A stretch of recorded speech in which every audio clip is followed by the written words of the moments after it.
For the past 5 years, I've been on a journey that started with this book by Amy Webb, The Big Nine, which gave me my first look into the future and how things were going to change and how I might invest accordingly. I then followed it up with this book. It's the Future is Faster Than You Think, and it gave me another look into the future of what companies were going to evolve into.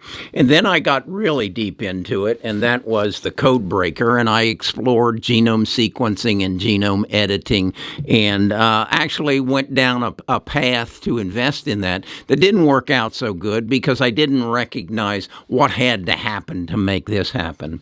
And then I followed up with that and with another one of Amy Webb's books, the Genesis Machine. So I've been reading and learning, and as I believe that the greatest asset I have is my mind, and it pays me dividends for knowledge.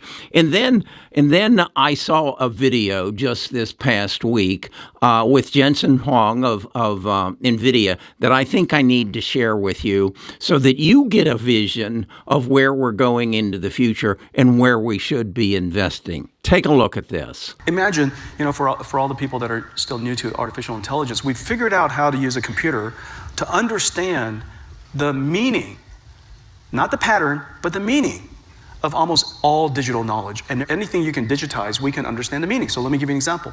Gene sequencing is digitizing genes. But now with large language models, we can go learn the meaning of that gene. We can understand what's the meaning of a cell. A whole bunch of genes that are connected together. And so this is, from a computer's perspective, no different than a whole page of words, and you asked it to summarize. What did it say? Summarize it for me. What's the meaning? This is no different than a long page of genes. What's the meaning of that?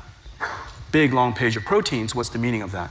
That AI, which was enabled by this new form of computing we call accelerated computing that took 3 decades to do, is probably the single greatest invention of the technology industry.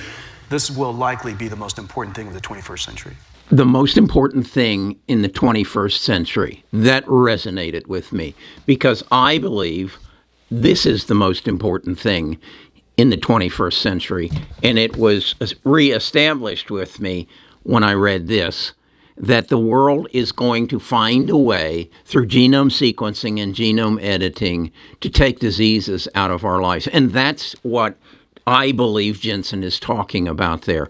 And then on top of that, I have to come to an understanding of how is all this compute changing?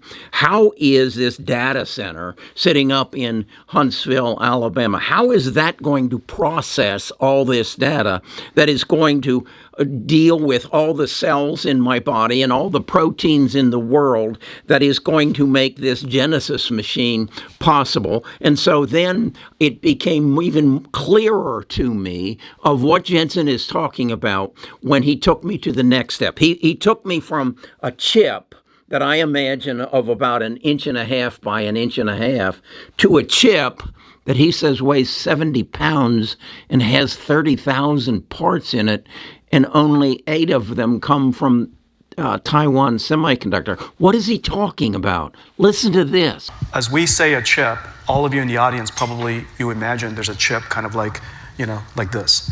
The chip that John just described weighs 70 pounds. It consists of 35,000 parts. 8 of those parts came from TSMC. That one chip replaces a data center of old CPUs like this into one computer. The savings of that one computer is incredible, and yet it's the most expensive computer the world's ever seen. It's $250,000 per chip. We sell the world's first $250,000 chip. But the system that it replaced, the cables alone cost more than the chip, this H100. The cables of connecting all those old computers. That's the incredible thing that we did. We took this entire data center, we shrunk it into this one chip. The way that this chip works, it works not just at the chip level, but it works at the chip level and the algorithm level and the data center level. It doesn't do all of its work by itself. It works as a team. And so you connect a whole bunch of these things together, and networking is part of it, and it computes at data center scales. And together, what's going to happen in the next 10 years, say, John, we'll increase the computational capability for deep learning by another 1,000,000 times. What happens when you do that? Today, we kind of learn, and then we apply it. We go train, inference. We learn, and we apply it. In the future, we'll have continuous learning. The training process and the inference process, the training process and the deployment process, application process will just become one. Well, that's exactly what we do. We don't have between now and 7 o'clock in the morning, I'm going to be doing my learning, and then after that, I'll just be doing inference. You're learning and inferencing all the time. And that reinforcement learning loop will be continuous. And that reinforcement learning will be grounded with real-world data through interaction, as well as synthetically generated data that we're creating in real time. So this computer will be imagining all the time. It'll do synthetic data generation, it'll do reinforcement learning, it'll continue to be grounded by real-world experiences, it'll imagine some things, it'll test it with real-world experience, it'll be grounded by that, and that entire loop is just one giant loop. That's what happens when you can compute for 1,000,000 times cheaper than today. And so as I'm saying this, notice what's at the core of it. When you can drive the marginal cost of computing down to zero, then there are many new ways of doing something you're willing to do. This is no different than I'm willing to go further places because the marginal cost of transportation has gone to zero. I can fly from here to New York relatively cheaply. If it would have taken a month, I'll probably never go. And so it's exactly the same in transportation and just about everything that we do. And so we're going to take the marginal cost of computing down to approximately zero. As a result, we'll do a lot more computation. The marginal cost of computing down to zero, thus we'll do a lot more computation. A system that processes and thinks at the same time, so grows exponentially. Okay, so how do I, as an investor, profit out of that? How do I learn from what I've just heard and what I've been reading over the last 5 years, and where do I invest accordingly? I believe, again, I'm coming back to where I lost a lot of money, genome sequencing, genome editing, studying the genes in our body, studying the cells in our body, studying the proteins that are available to nourish and to change those cells so that I can live longer, so that I don't suffer from the diseases that my parents and my grandparents, and even in my case, my children have suffered from.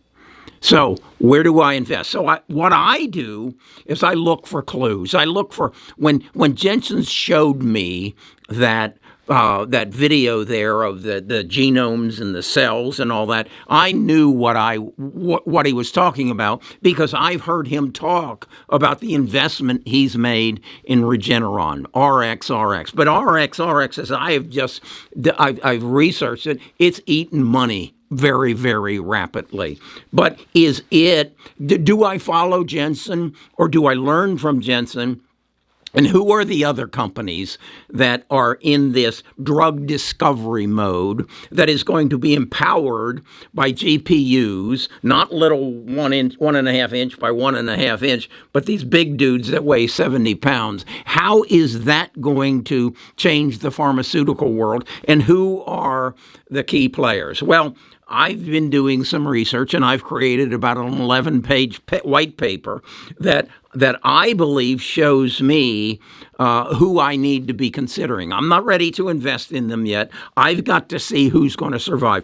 I know from what I've just seen what's going to happen. I know that it's going to be most likely NVIDIA's chips, 70-pounders, that are going to be processing all this data and thinking ahead, as he said, to create the pharmaceuticals and the drugs and the drug discovery of the future. Now, who are they going to team with to make this happen? And is this bigger than anything that I've seen in the past? I think those were Jensen's words. This is the biggest thing that's going to happen in the 21st century. So I need to do my research to figure out who are the players, who's on the pharmaceutical side, who's on the chip side, who does Jensen have to work with to make this happen. That's what the Bus 13 is all about. That's what my cheat sheet is all about. It's put together 30 companies that have a history of making money by bringing us innovation in the future. I show it on the cheat. I show exactly what their return on investment has been over the past 5 years, what it is now, and what it is projected to be in the future, so that I can then structure my portfolio to take advantage of what Jensen just shared with me and what I just shared with you. If you want to be a part of this, what I think is the investment opportunity of a lifetime, which I believe will make the digital revolution seem secondary. The growth of Apple, of Microsoft, of Amazon.com, they will look insignificant to the growth of the companies that are going to take disease out of our lives. I thought it was going to be done in a lab. It's not going to be done on a lab. It's going to be done on a computer.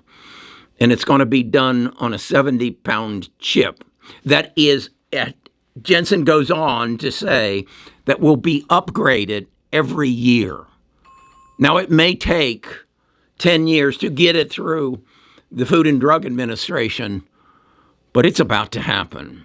And I want to be a part of it. And I invite you to become a part of it and get on the bus and join our tribe, and join this group of not select people, of wise enough people so that recognize my biggest asset is my brain.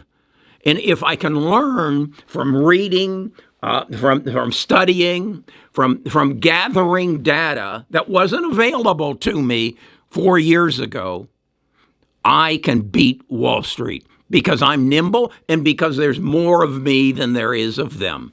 Okay, I'm Kerry Grinkmeyer. I'm a retired financial advisor. I love learning. I just wish I'd learned to love learning when I was in grammar school. But I was dyslexic. And my teachers told me I was a dummy. You can't read. So you go sit in the back of the classroom while us cardinals, you bluebirds, go into the back. You're just a bunch of irritants. Okay, that's the weight I carry on my back, but I've overcome it. And you can too. Your biggest asset. And it pays big dividends. Talk to you again tomorrow.